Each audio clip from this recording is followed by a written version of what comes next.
This was not easy. দীর্ঘ দিন দরবারের পর অবশেষে ইরান যুদ্ধ বন্ধে ঐতিহাসিক চুক্তি সম্পন্ন হয়েছে। বুধবার ফ্রান্সের ভার্সাইয়ে সমঝোতা স্মারকে সই করেন মার্কিন প্রেসিডেন্ট ডোনাল্ড ট্রাম্প। বিষয়টি মোটেও সহজ ছিল না বলে দাবি করেন তিনি।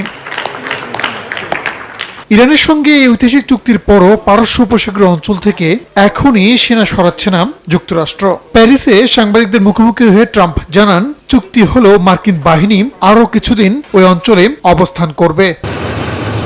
চুক্তির অন্যতম প্রধান শর্ত ইরানের পারমাণবিক কর্মসূচি নিয়ে ট্রাম্প কিছুটা নমনীয় মনোভাব দেখিয়েছেন।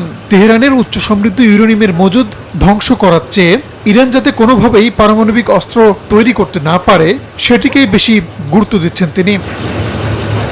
যুক্তরাষ্ট্রের সঙ্গে সমঝোতা স্মারকে সইয়ের বিষয়টি আনুষ্ঠানিকভাবে নিশ্চিত করেছে ইরানও। দেশটির পররাষ্ট্র মন্ত্রণালয়ের মুখপাত্র ইসমাইল বাঘাই রাষ্ট্রীয় সম্প্রচার মাধ্যম প্রেস টিভিকে জানান, ইরানের পক্ষ থেকে প্রেসিডেন্ট মাসুদ পেজেশকিয়ান এই চুক্তিতে সই করেছেন।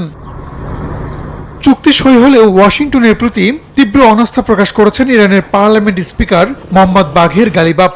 যুদ্ধে ইরানের বিজয় ঘোষণা করে দেশটির রাষ্ট্রীয় গণমাধ্যমকে তিনি জানান, এই শান্তি চুক্তি হলেও যুক্তরাষ্ট্রকে বিশ্বাস করা যায় না। শত্রুপক্ষ যুক্তির ভাষা না বুঝলে তেহরান আবারও শক্তির ভাষায় জবাব দেবে বলেও হুঁশিয়ার করেন তিনি। শুক্রবার সুইজারল্যান্ডে আনুষ্ঠানিকভাবে চুক্তি সই হওয়ার কথা ছিল, তবে একদিন আগেই তা হয়। দেশ দুটিকে অভিনন্দন জানিয়েছেন মধ্যস্থতাকারী পাকিস্তানের প্রধানমন্ত্রী শাহবাজ শরীফ। বলেন, শীঘ্রই হরমুজ খুলে দেবে ইরান, প্রণালী থেকে নৌ অবরোধ তুলে নেবে যুক্তরাষ্ট্র। রাত কে বাদ রাহানুল রানা, সময় সংবাদ।